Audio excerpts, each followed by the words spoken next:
Bonjour, c'est Kritoïs, j'espère que vous allez bien. Aujourd'hui, on fait une rapide mise à jour sur Ethereum, parce que Ethereum a décollé, Ethereum a fait plus 30% en très peu de temps, a défoncé la limite des 2000 $, la limite des 2200 $, qui étaient des gros supports avant, qui étaient du coup des grosses résistances qui nous avaient rejetés par deux fois, de façon très importante, et là, on a transpercé totalement ces deux résistances comme si de rien n'était, avec un Ethereum qui retrouve quasiment les 2400 $ et un Ethereum qui regagne de la force par rapport à BTC.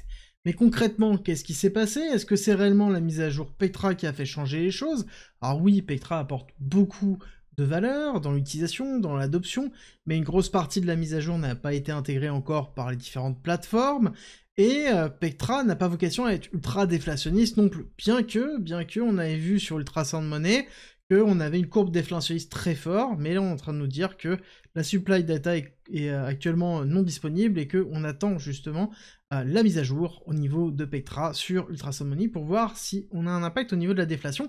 Mais la réalité, c'est que si Ethereum est plus utilisé, parce que moins cher, si les blobs mis à disposition des Layer 2 sont aussi utilisés, c'est-à-dire plus de revenus pour Ethereum, plus de frais qui sont burnés, et à côté, moins d'utilisation d'Ethereum tout court, donc moins de frais, plus d'intérêt à être sur Ether, globalement, Ethereum reprend sa place comme étant une blockchain d'utilisation et non plus juste quelque chose qui est trop cher et qu'on ne veut absolument pas toucher, même avec un bâton, parce que sinon ça vous coûte un œil et un rein pour pouvoir faire un simple swap.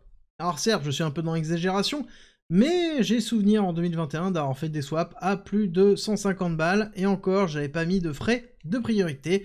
J'ai déjà vu des personnes claquer plus de 1500 balles sur un swap pour être sûr qu'ils passent en priorité. Donc ce sont des choses qui arrivaient sur Ethereum, qui ne devront plus normalement arriver maintenant grâce à la mise à jour Pectra et à tout ce qui a été mis en place jusqu'à maintenant. Dans tous les cas, ce qui est sûr et certain, c'est que ça décolle fort, très très fort. Suffisamment fort pour se dire qu'on a un Ethereum qui reprend un petit peu de place par rapport à BTC.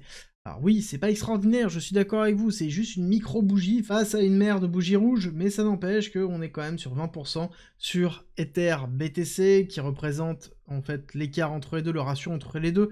On a un regain de performance Ethereum sur Bitcoin, et ça faisait tellement longtemps qu'on n'avait pas eu.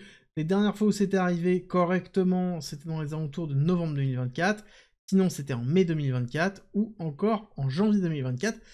Ça fait peu d'occurrences, 3 fois dans l'année, ça fait peu. Ça veut pas dire qu'on va repasser dans une phase d'hyper-accélération, mais en tout cas, on a un Ether qui reprend de l'allure, et on avait parlé justement de tout ça sur la vidéo de dimanche. Je vous invite à la regarder, je vous ai détaillé absolument tout en vous expliquant que Ether était sous-évalué, que Ether allait regagner une partie de force, et qu'on était dans une zone très intéressante avec l'ensemble du Fed.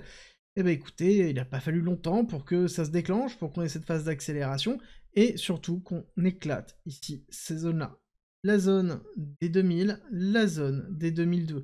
Là, on est vraiment sur deux gros paliers. Premier palier qui avait été une grosse résistance ici, on le voit bien, ça a été vraiment très compliqué, et on est allé chercher la liquidité de la zone de ranging antérieure, on l'a prise ici, ça a été le bottom, et ensuite on a accéléré très fort, et globalement la bougie qu'on voit là, c'est une bougie qui rattrape une grosse partie de la sous-performance qu'avait eu Ethereum sur les dernières semaines, derniers mois, mais ce n'est pas suffisant. Là on devrait avoir un Ether pour compenser l'équivalent de BTC, qui devrait être dans les alentours de 3700-4000, donc on voit qu'on est encore relativement loin par rapport à ça, mais on a quand même un premier signe qui est vraiment puissant, très fort. Pour moi, par contre, la surveillance que vous devez avoir, ça va être dans les alentours des 3000 $, on a une grosse partie d'imbalance qui se trouve là, on a de la liquidité qui se trouve ici, qui a été laissée par cette bougie-là, cette bougie-là, cette bougie-là, dans les alentours des 2800, on a un order block qui se trouve ici, pareil, donc gros appel de prix, gros order block ici,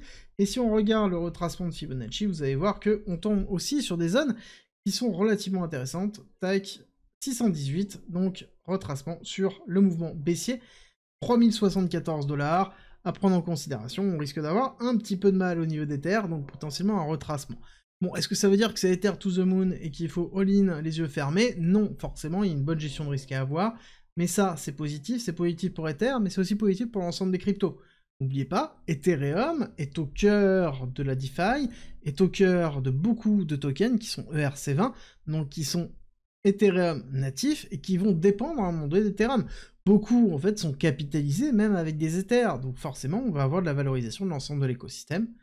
Quand Ethereum pousse, les alts normalement poussent, c'est un peu une des raisons pour lesquelles on est en sous-performance déjà depuis un certain temps. L'autre point à prendre en considération, c'est qu'on a un RSI, un momentum qui est en train de se faire, qui est en train de pousser fort. Je pense qu'il va falloir attendre la clôture weekly pour être sûr de tout ça, mais globalement, on a vraiment, ça y est, une rupture de tendance qui est en train de se faire. Donc, premier arrêt 3000, je pense qu'on peut aller chercher jusqu'au 3700, et ensuite on verra la structuration de prix qu'on aura ici. Soit on va faire un petit retest, soit on va accélérer, soit on pousse fort, soit on se retourne, et là, ce sera encore une autre situation. Dans tous les cas, si on a un Ether qui pousse et qui regagne une partie de force par rapport à BTC, ça veut dire qu'on va avoir de la liquidité qui commence à se déverser. Se déverser dans l'Ether, mais aussi dans les altcoins. Et ça, c'est quelque chose qu'on n'avait pas forcément vu en 2024, en tout cas pas aussi fort. Prenez-le en considération. C'est quelque chose pour moi qui reste très bullish sur Ether et très bullish ailleurs. On est toujours dans les targets long terme, toujours les mêmes. On va chercher un nouvel ATH, chercher des targets très importantes, extension de Fibonacci habituelle. Hop, on va nettoyer tout, histoire de vous montrer ça. Extension de Fibonacci plutôt habituelle par rapport à ce qu'on a pu avoir toujours sur la première session. Donc on va prendre le point bas, on va prendre le top, on va prendre le point bas qu'on a là. 1 et 1,1 dans les alentours des 4,9, 1,618 dans les 6500, voire plus haut en fonction des injections de liquidité. Je pense qu'on peut voir un Ether beaucoup plus haut, mais pour ça, il y a plusieurs choses à voir. 1, qu'on ait bien une altcoin season très forte. 2, qu'on ait des injections de liquidité dans les altcoins et surtout Ethereum, peut-être à travers les ETF spot, pourquoi pas. Rappel, il ne faut pas beaucoup d'injections de liquidité dans les ETF pour faire pousser Ethereum, parce qu'Ethereum a beaucoup moins de profondeur de liquidité que Bitcoin. Donc là où Bitcoin fait pousser le prix à 500 millions, bah, peut-être il faut juste 50, 75, 100 millions pour Ether pour avoir la même typologie d'impact. Donc je pense qu'il y a plusieurs vecteurs pour aller plus haut. L'autre chose, ça va être aussi le cadre réglementaire. N'oubliez pas que Ethereum, depuis son passage de Proof of Work à Proof of Stake qui a eu lieu durant le merge, il y a de ça quelques années maintenant, bah, on est passé en mode staking. Staking, c'est quelque chose qui est quand même compliqué en termes de réglementation américaine, parce que ça veut dire que je mets des dollars pour récupérer des dollars, même si je sécurise la blockchain en déposant mes Ethers, la réalité c'est que ça peut très vite être caractérisé comme étant une securities. Et c'est quelque chose qu'on ne veut pas, notamment aux USA. On attend encore quelque chose au niveau de la SEC pour nous dire si oui ou non les cryptos qui en sont en stacking et le stacking en lui-même est permis et n'est pas considéré comme étant une securities. Si c'est le cas, je pense qu'on aura des injections de liquidité qui seront très conséquentes sur les cryptos stacking et notamment Ethereum.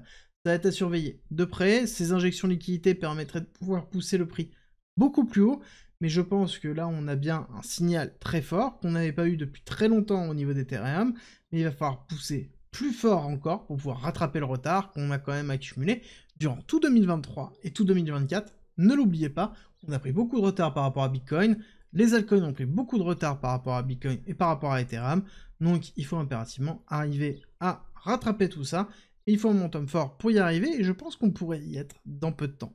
Bref, tout ça pour vous dire que c'est positif, mais qu'il ne faut pas tomber dans le FOMO. Il faut impérativement avoir une bonne gestion du risque. J'espère que c'est votre cas. N'hésitez pas à me dire en commentaire la crypto que vous souhaitez que j'analyse la semaine prochaine. Et en attendant, je vous souhaite une bonne soirée. Je vous dis à très vite pour une nouvelle vidéo.